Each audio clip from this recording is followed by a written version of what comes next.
I was standing in the dim light of the backstage wing at the Stanford University commencement ceremony, adjusted my velvet doctoral hood for the 10th time. My hands were shaking, not from the fear of the 3,000 people waiting in the auditorium, but from the weight of a notification that had just lit up my phone screen. I knew I shouldn't have looked.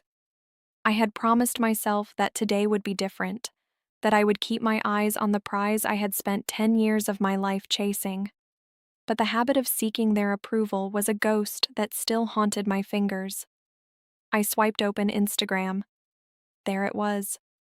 A new story posted by my younger sister, Sierra, just 5 minutes ago. The location tag was a dagger to my heart. St. Barthélemy. In the photo, the turquoise waters of the Caribbean served as a backdrop for a lavish private beach cabana. My mother and father were clinking crystal flutes filled with vintage champagne. Between them sat Sierra and her boyfriend of 8 months, Julian. They were all wearing linen and designer sunglasses, their faces bronzed by a sun that clearly didn't shine on my graduation day.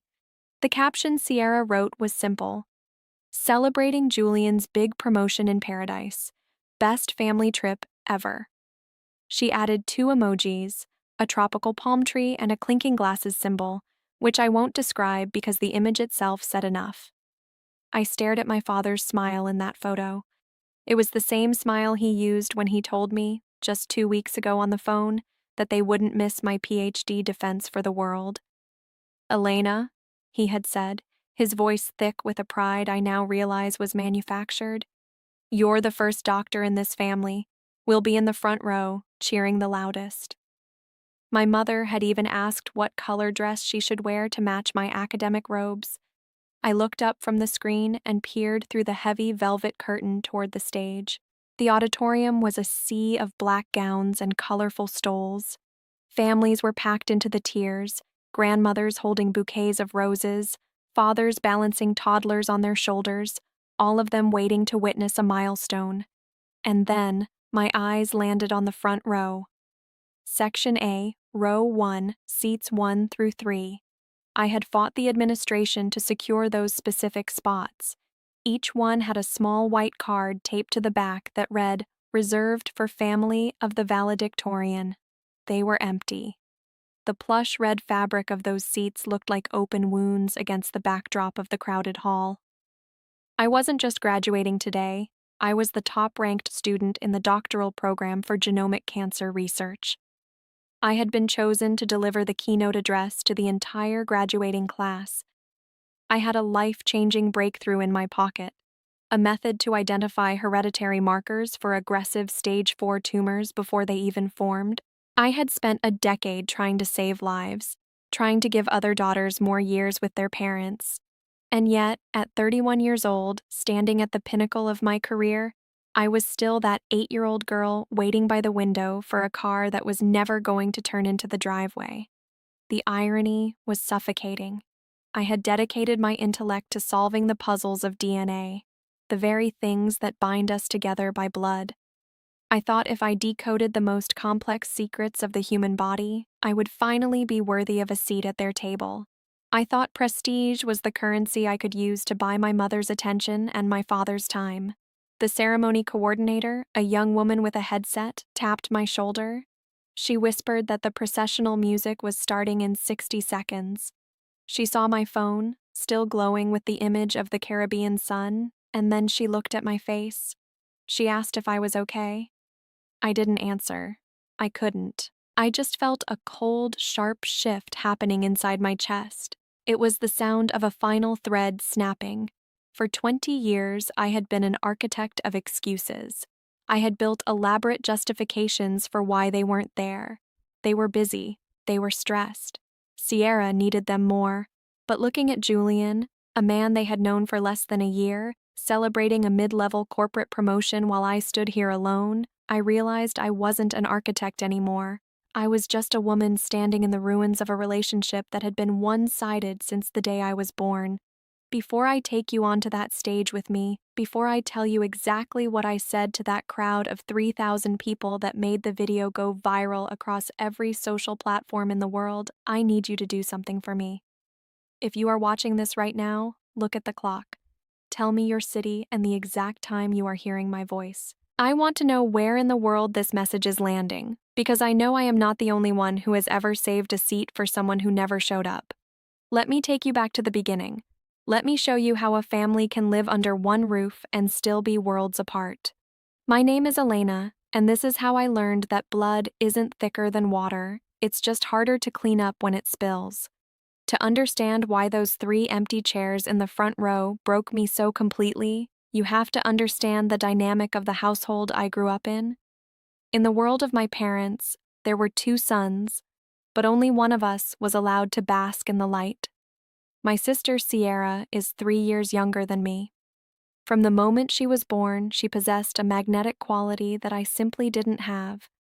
She was the child of laughter, of spontaneous dances in the living room, and of an easy charm that required 0 effort. I, on the other hand, was the child of silence and books. I was the one who sat in the corner, meticulously organizing my colored pencils, hoping that if I was quiet enough and perfect enough, I would be a source of peace for my parents rather than a burden. I remember my 10th birthday. I had spent months obsessed with astronomy. I didn't want a party, I just wanted a small telescope so I could see the rings of Saturn from our backyard. My parents promised we would go to the hobby shop together. But on the morning of my birthday, Sierra tripped while running in the garden and scraped her knee. It was a minor scratch, the kind a Band-Aid and a kiss could fix. But for my mother, it was an emergency. The entire day was redirected.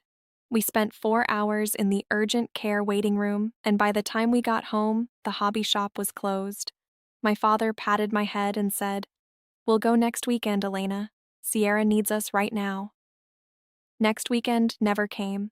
The telescope was forgotten, but the memory of standing in that waiting room, clutching my book about stars while my parents hovered over Sierra's tiny scratch, stayed with me. That became the blueprint of our lives. Sierra was the emotional heart of the family, and I was the reliable background. By the time I reached high school, I had figured out the game. I realized that my parents didn't celebrate consistency, they celebrated drama. So I decided to become so successful that they would have no choice but to notice. I climbed to the top of every class. I won state-level science fairs. I was the captain of the debate team. Every trophy I brought home was placed on the mantelpiece, only to be moved to the back of the shelf a week later to make room for Sierra's middle school cheerleading photos. The most defining moment happened during my senior year of high school. I had worked myself to the point of exhaustion to become valedictorian, a title I've apparently held more than once in my life, always to the same audience of none. The graduation ceremony was on a Friday night. I had my speech ready. I had my honors cords draped around my neck. But that same Friday, Sierra had a minor role in a local community theater play. It wasn't even the lead. She was villager number 3. My parents sat me down at the kitchen table that afternoon with a look of feigned regret. "Elena," my mother said, "we can't be in 2 places at once. Sierra has been practicing her lines for weeks. She's so nervous. You're so strong, so independent. You don't need us to stand there and watch you walk across a stage for 5 seconds. You know we're proud of you." I went to my high school graduation alone. I sat in the row of graduates, watching other parents scream and wave handmade signs when their children's names were called. When Elena Vance was announced, the only sound was the polite, rhythmic clapping of strangers. I walked home that night with my diploma in a cardboard tube, and when I entered the house, it was empty. They were all at a celebratory cast dinner for Sierra. There wasn't even a note on the fridge. I told myself then that it didn't matter. I told myself that once I got into a prestigious university, once I was doing real work, they would see me as an adult, as an equal. I chose Stanford for my undergraduate degree because it was one of the best in the world for genetics.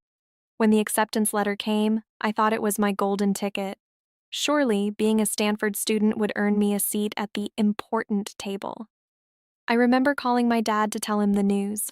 He stayed on the line for exactly 2 minutes before saying, "That's great, honey. Hey, can you hold on? Sierra just got her driver's permit and she's about to back the car out of the driveway for the first time." I have to go film this. Click. The dial tone was the soundtrack of my young adulthood. As I moved through my master's and eventually into the grueling years of my PhD, the distance only grew. My research was intense. I was working with CRISPR technology, sequencing genomes, and spending 18 hours a day in the lab. I was trying to find a way to stop cancer before it even started. I was fighting for the future of humanity, while back home, the world still revolved around Sierra's latest breakup or her new influencer career. People ask me why I kept inviting them. Why did I keep reserving those seats? It's because hope is a dangerous chemical. It's like a drug that you keep taking, even when you know it's killing you. Every time I reached a new milestone, a small, naive part of my brain whispered, maybe this time. Maybe this achievement is big enough to break the spell. Maybe a PhD from the top program in the country is the key that finally unlocks their hearts. I wanted them to see that I wasn't just the reliable one. I wanted them to see that I was brilliant, that I was changing the world, and that I was their daughter. But as I stood there backstage at Stanford, staring at that Instagram photo of them in St. Bartholomew, I realized the truth. It was never about the level of my achievement. I could have discovered the cure for every disease on Earth. I could have won a Nobel Prize, and they still would have chosen a beach trip with Julian over me. The problem wasn't that I hadn't done enough. The problem was that to them, I was a finished product. I was the person who functioned without maintenance. I was the sturdy wall of the house that they never bothered to paint or repair because they knew it wouldn't fall down. Meanwhile, Sierra was the delicate ornament that needed constant polishing. I looked at the reserved for family cards again. They felt like tombstones. They marked the death of my illusions. I realized that I had spent 31 years saving space for people who were already full. They had no room for my success because their lives were already packed with their own narratives, and in their story, I was only ever a supporting character, the one who provides the stability but never gets the spotlight. The coordinator signaled me. The music was swelling. It was time for the valedictorian to lead the line. I felt a tear start to roll down my cheek, but I wiped it away aggressively. I wasn't going to let them ruin this day with my own sadness. If they weren't going to show up for me, I was going to show up for myself. But then, I saw her, standing near the entrance of the faculty seating area, looking around frantically for me. Professor Evelyn Harper, my mentor, a woman who had survived the cutthroat world of academia in the 70s and had a reputation for being as tough as iron. She was 65, had 3 grown children of her own, and had more honorary degrees than I had fingers. She caught my eye and let out a visible sigh of relief. She started walking toward me, her academic robes billowing behind her. I knew she was supposed to be in San Diego today. Her own son was being inaugurated as a judge, a massive event for her family.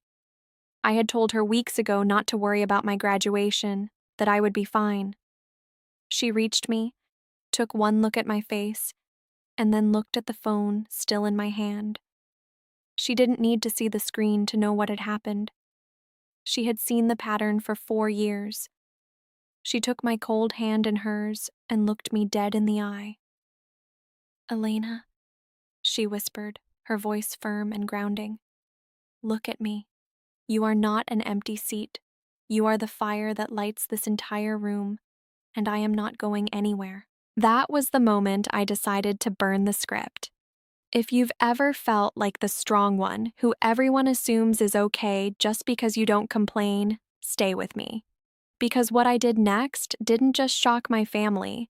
It started a conversation that I think we all need to have. What happens when you finally stop being the person everyone expects you to be? What happens when you finally tell the truth about the empty chairs in your life? I'm about to take you onto that podium. And trust me, nobody was prepared for what came out of my mouth. As I walked toward the stage, my mind was a blur of every almost and next time my parents had ever fed me. You see, the empty seats at my PhD graduation weren't an isolated incident.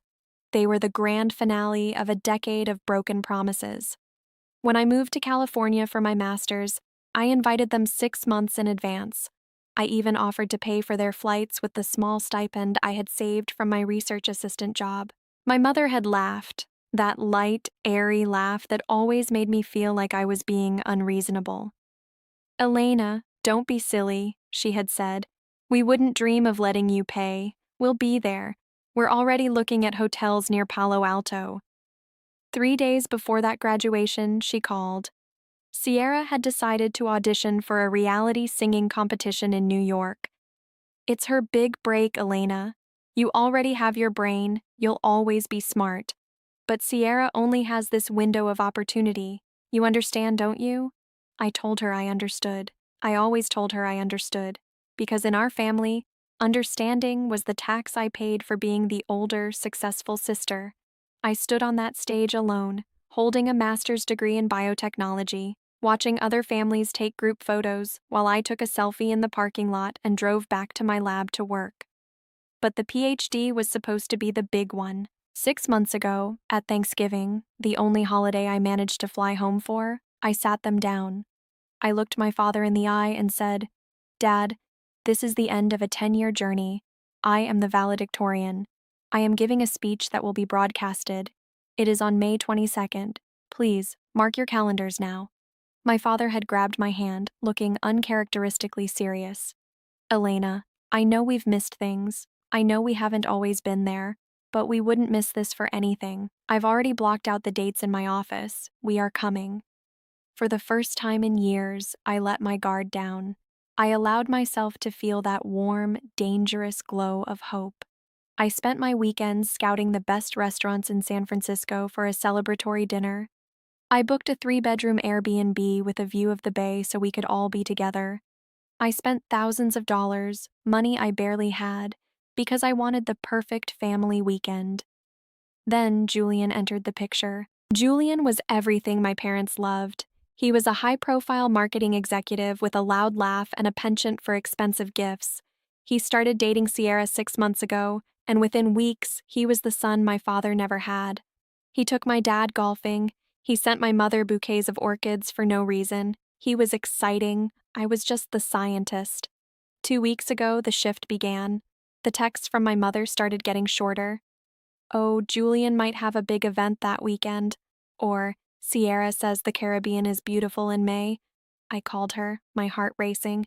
"Mom, the graduation is in 10 days.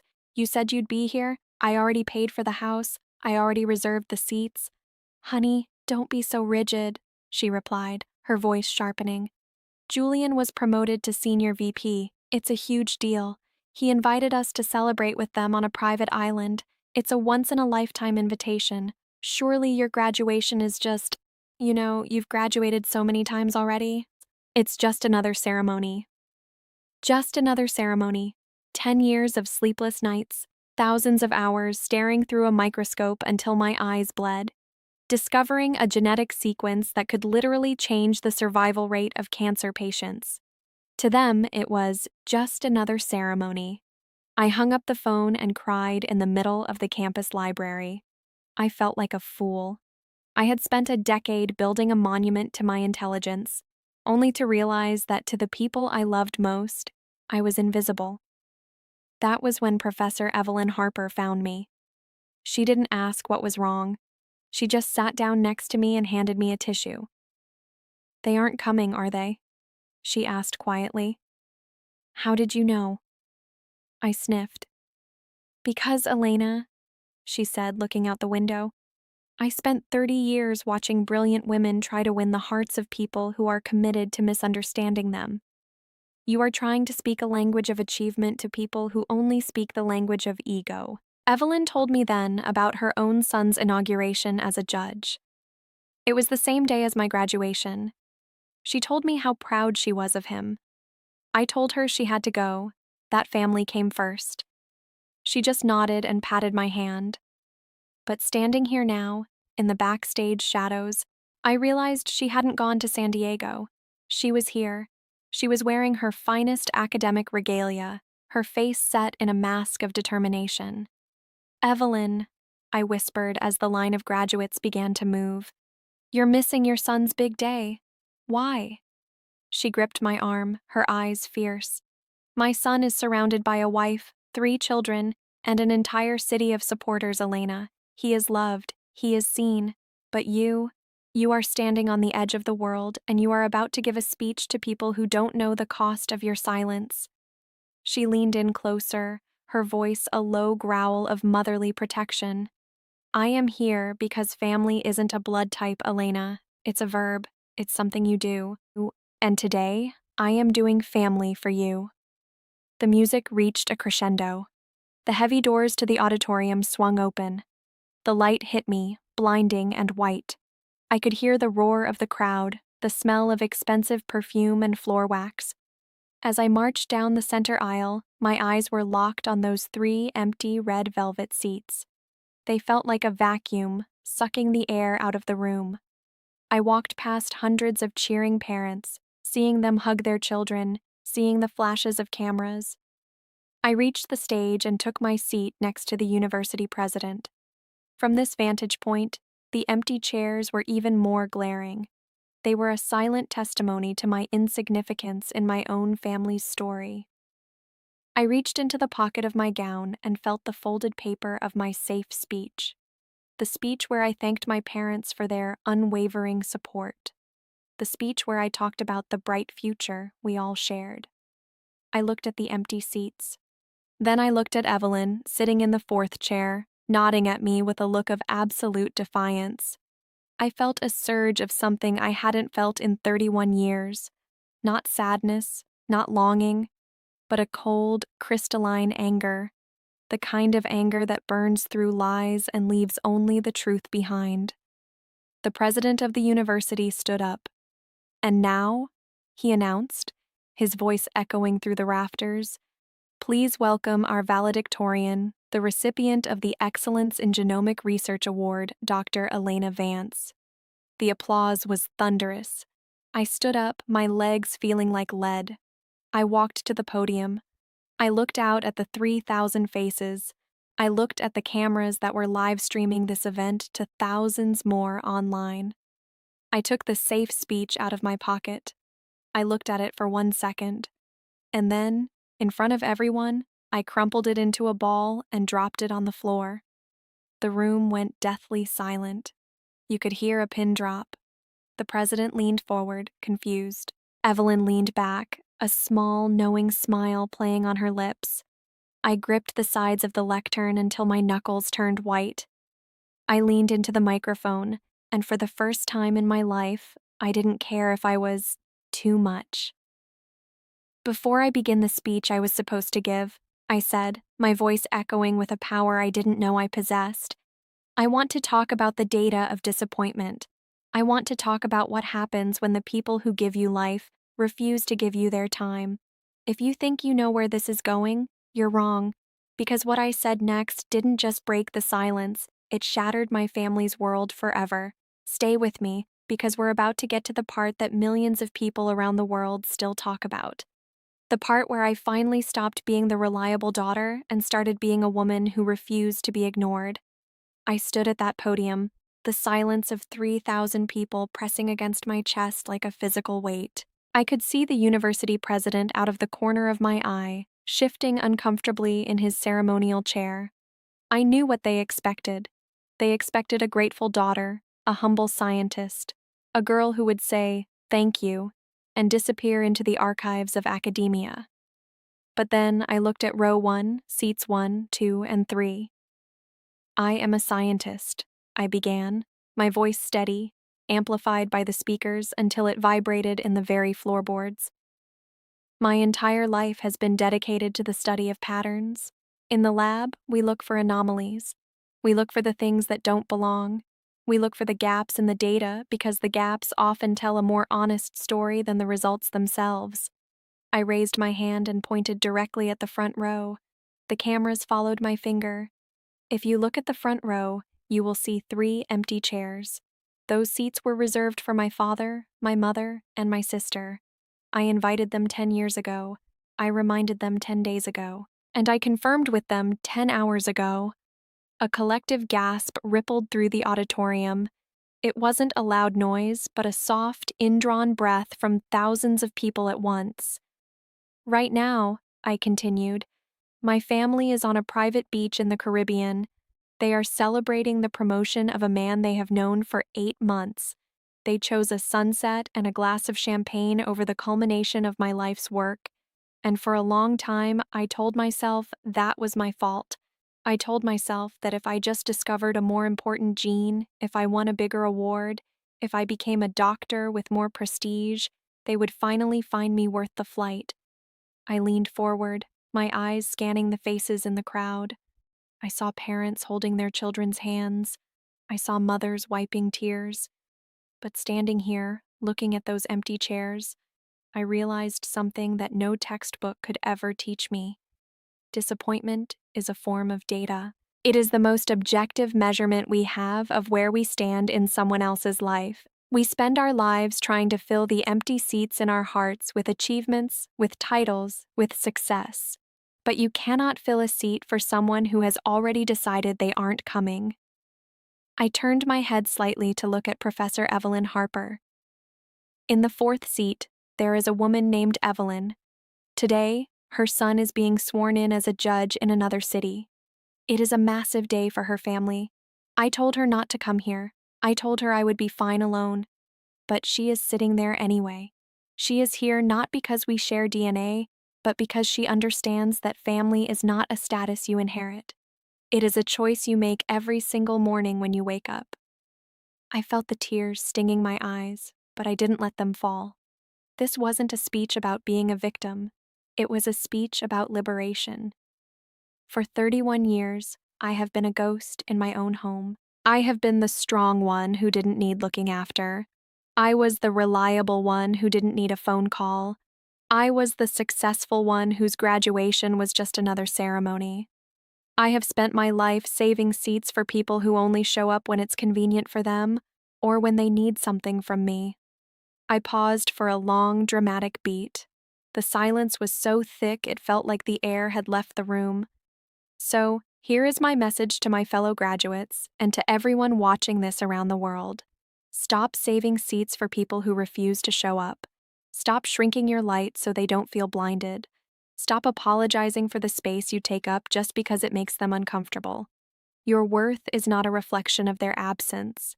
Their absence is a reflection of their character. At that moment, I saw a flash of light in the audience. Hundreds of students were holding up their phones, recording. I knew then that this was no longer just a graduation speech. It was a manifesto for the invisible children, for the overlooked siblings, for everyone who had ever felt like a second choice in their own family. I used to think that doctor was the most important title I would earn today, I said, my voice rising in volume and passion. I was wrong. The most important thing I did today was stop waiting. I am reclaiming those 3 empty chairs. They are no longer a sign of what I lack. They are a sign of the space I now have to fill with people who actually want to be there, people who see me, people who stay. I looked at Evelyn and gave her a small, tearful smile. To my professors, my colleagues, and my true friends, thank you for being my chosen family. To my biological family, if you ever see this between your sunset toasts, I hope the champagne was worth the cost of your daughter's heart, because today I am finally graduating from you too. I stepped back from the podium. For 3 seconds, there was nothing but absolute, terrifying silence. My heart hammered against my ribs. I thought I had gone too far. I thought I had ruined the ceremony, that I would be stripped of my honors, that the world would see me as bitter and ungrateful. And then, one person in the very back stood up. They began to clap, then another, then a whole row. Within 10 seconds, the entire auditorium, 3,000 strangers, was on its feet.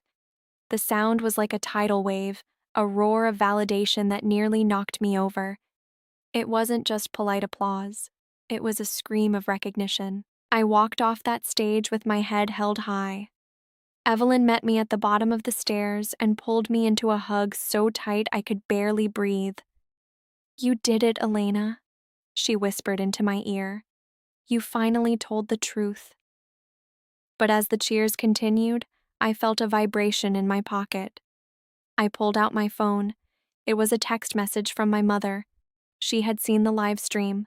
The message read, "How could you do this to us? You have humiliated this family in front of the world.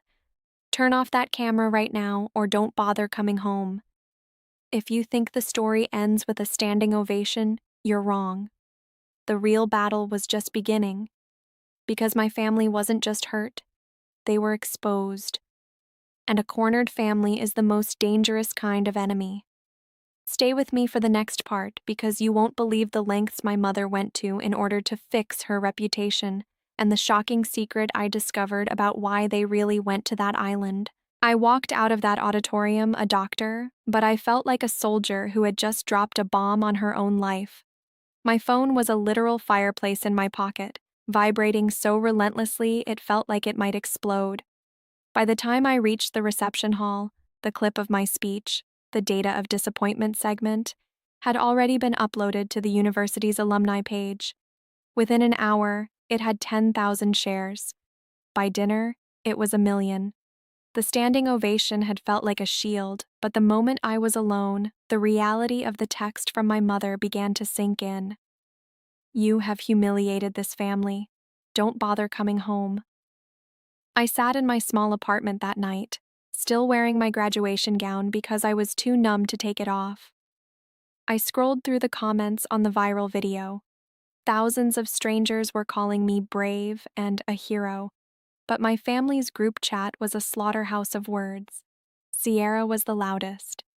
"Elena, you are a psychopath," she wrote. "Julian had the biggest weekend of his career and you made it all about your ego. You've ruined everything. Mom is literally sedated right now because of the stress you caused." My father's message was colder. "I hope your truth is enough to keep you warm, Elena, because as far as I'm concerned, I don't have a daughter at Stanford anymore. We are done."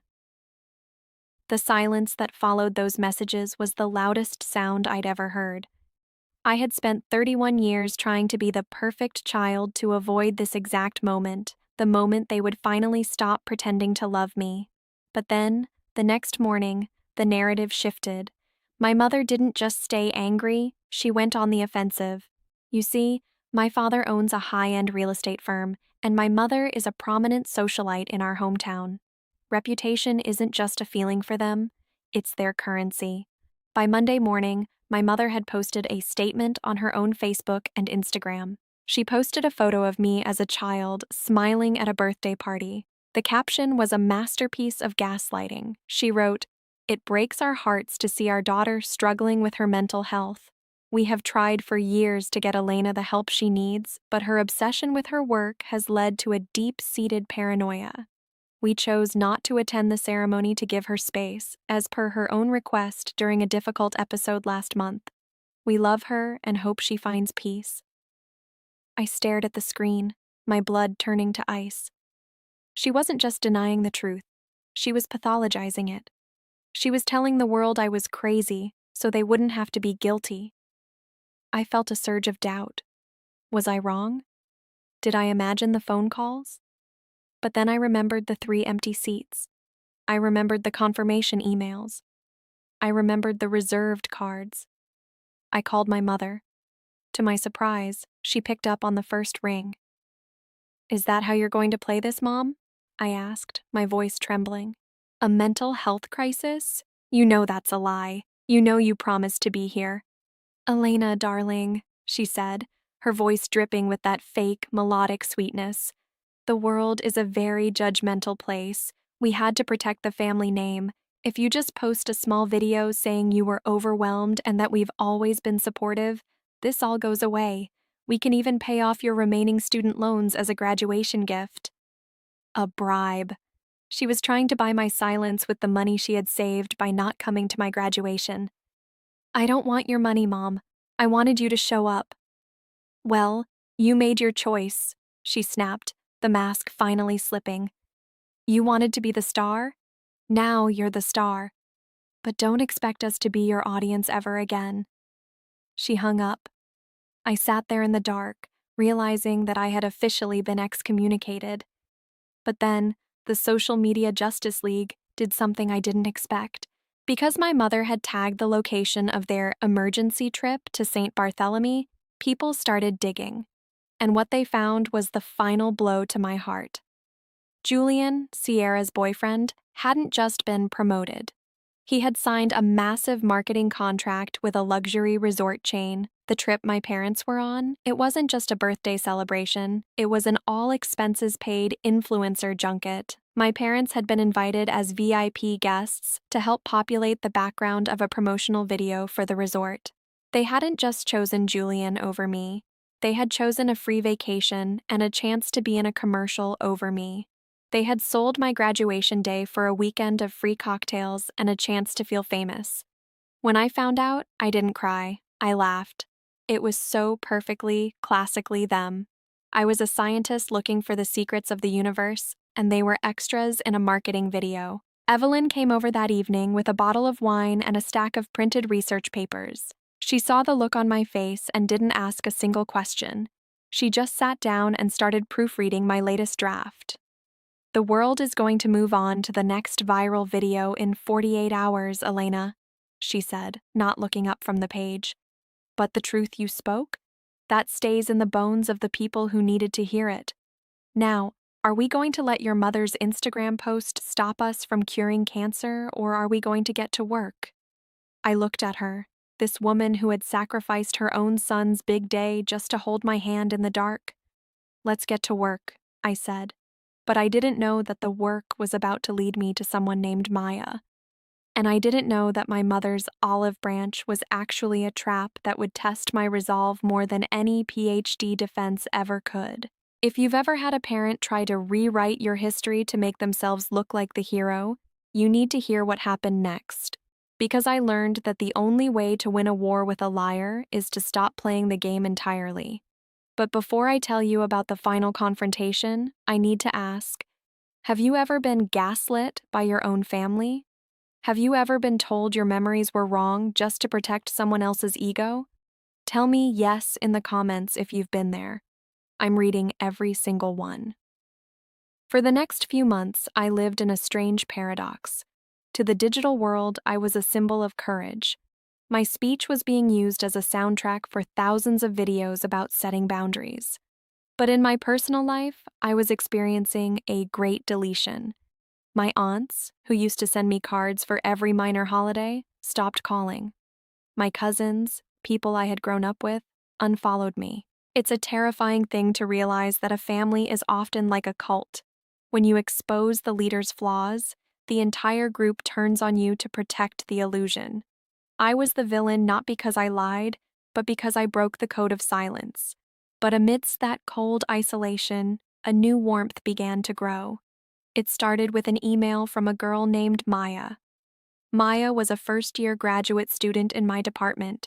She was 23, brilliant, and always looked like she was carrying the weight of the world on her shoulders. She asked to meet me for coffee, saying my speech had saved her life. When we sat down, she didn't ask about my research. She looked at me with tear-filled eyes and said, "My parents told me that if I moved across the country for this degree, I was dead to them. I've been here for 6 months, and I've spent every night crying, thinking I'm a bad daughter. But when I heard you talk about those empty chairs, I realized for the first time that the chairs were empty because they chose not to sit in them, not because I didn't invite them." Seeing myself in Maya was a wake-up call. I realized that my pain had a purpose. I wasn't just a scientist anymore. I was a lighthouse for people lost in the same storm. I began to mentor her, not just in the lab, but in the art of emotional survival. I told her the secret I was finally learning.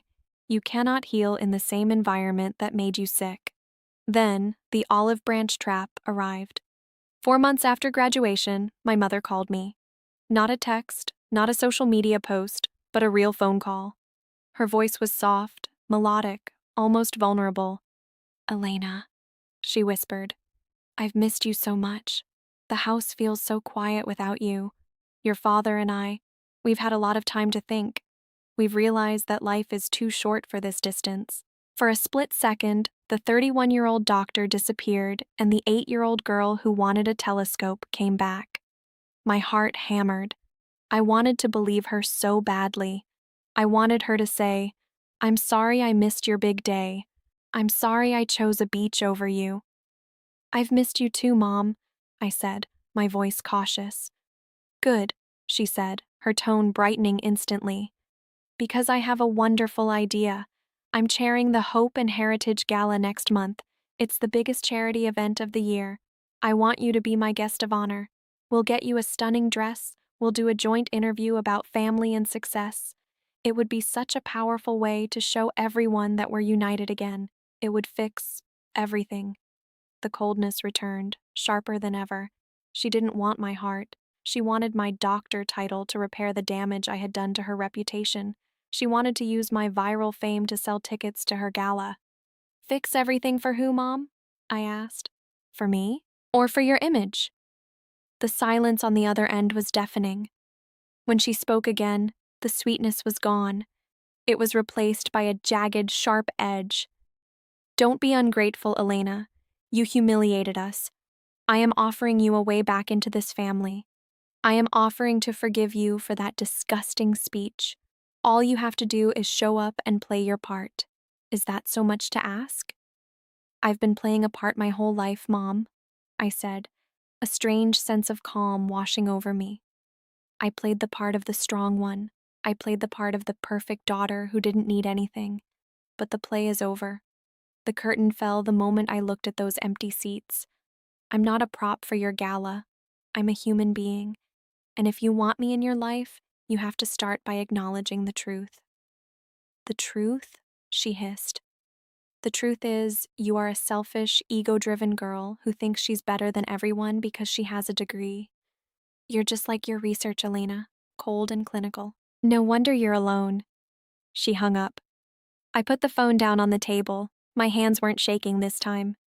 I walked into the lab the next morning and found Maya. She was struggling with a complex gene sequence. I sat down next to her, put my arm around her shoulder, and we worked through it together. I realized then that I wasn't alone. I had Evelyn. I had Maya. I had a community of researchers who valued my mind. I had built a family out of the people who showed up. My mother was right about one thing. I was clinical now. I was looking at my family like a scientist looks at a failed experiment. You don't get angry at a chemical reaction for not working. You just document the results and move on to a new hypothesis. My new hypothesis was simple. I was enough, just as I was. Without the titles, without the approval of people who couldn't see me, I was whole. As I watched Maya finally crack the code on her screen, her face lighting up with joy, I felt a satisfaction that no family gala could ever provide. I was planting seeds in a garden that would actually grow, but there was one final chapter I didn't see coming. A letter arrived in the mail a week later. It wasn't from my mother or my father. It was from Julian, the boyfriend. And what was written inside that envelope would change the way I saw my sister, Sierra, forever. If you think Julian was just a villain in this story, stay for the final part. Because sometimes, the people we think are the reason for our pain are actually trapped in the same burning building we just escaped. Don't go anywhere. The final piece of the puzzle is about to fall into place. The letter from Julian arrived on a Tuesday. It was a heavy, cream-colored envelope, the kind my mother always used for invitations. But the handwriting was jagged, hurried. When I opened it, I didn't find an insult or a legal threat. I found a confession. "Elena," it began, "I'm writing this from a hotel bar in Chicago. I left your sister 2 days ago. I'm sure your parents will tell you I was the villain, but I needed you to know the truth before they rewrite this story, too." He went on to explain the St. Bartholomew trip. He confirmed it was a marketing junket, but he added a detail that made my stomach turn. Julian had actually suggested they skip the trip to attend my graduation. He had seen my name on a Forbes 30 under 30 list and was genuinely impressed. He told my parents he'd be honored to meet the genius of the family. My father had looked him in the eye and said, "Trust me, Julian, Elena doesn't care about these things. She's a machine. She'd rather have us enjoying ourselves than sitting in a hot auditorium. She's fine on her own." They hadn't just chosen the trip, They had actively campaigned to convince Julian that I didn't want them there. They had used me, my strength, my independence, as an excuse to be selfish. But the most heartbreaking part of the letter was about Sierra. Julian wrote that Sierra had spent half the trip crying in the bathroom. She didn't want to be there either. She felt the weight of the empty chairs, but she was too terrified of losing my mother's favorite child status to speak up. My mother had told her, "If you go to Elena's graduation, you're choosing her over us." Sierra wasn't the villain. She was a prisoner in a golden cage, traded for my mother's vanity. I put the letter down and looked out at the Stanford campus. For years, I had envied Sierra. I thought she had the real love. But Julian's letter proved that her love was a contract. It was conditional on her absolute obedience. My parents didn't love Sierra. They loved the reflection of themselves they saw in her. I was the lucky one. Because they had ignored me, I had become free. A year has passed since that graduation day. My research on genomic cancer markers was published last month, and the response from the medical community has been overwhelming. We are moving into clinical trials. We are going to save lives, real lives. I didn't go to my mother's gala. I didn't send a card for Sierra's birthday. Instead, I spent that weekend with my found family. We had a potluck dinner at Evelyn's house. Maya brought her first published paper, and we toasted to her success. There were no reserved cards. No one was performing. We were just there. I looked around that table, at a mentor who became a mother, at a student who became a sister, and at colleagues who became my brothers. I realized that my life wasn't defined by the 3 people who were missing. It was defined by the 20 people who showed up. If you are sitting somewhere right now feeling the sting of an empty chair, I want you to look at me. The silence in your childhood home is not a measurement of your worth. The fact that they didn't show up doesn't mean you aren't worth the trip. It just means they didn't have the capacity to carry the weight of your greatness. Stop waiting for the apology that is never coming. Stop trying to earn a seat at a table where you aren't fed. The world is huge, and it is filled with people like Evelyn and Maya and Julian and me. People who are waiting to build a new kind of home with you. Those 3 empty chairs at my graduation used to be my greatest shame. Today, they are my greatest trophy. They represent the moment I stopped being a daughter by blood and started being a woman by choice. Thank you for listening to my story. Thank you for being here with me today, in this digital space, where we can finally be seen. Before you go, I have one final request. If this story touched you, please share it. Not for the views, but for the person who is currently standing backstage at their own life, looking at an empty front row and feeling alone. Tell them for me. The chairs may be empty, but the stage is yours. Now, go give the speech of your life. I'm Dr. Elena Vance, and for the first time in 31 years, I am exactly where I am supposed to be. Take care of yourselves, and remember, save your seats for the ones who stay. Good night.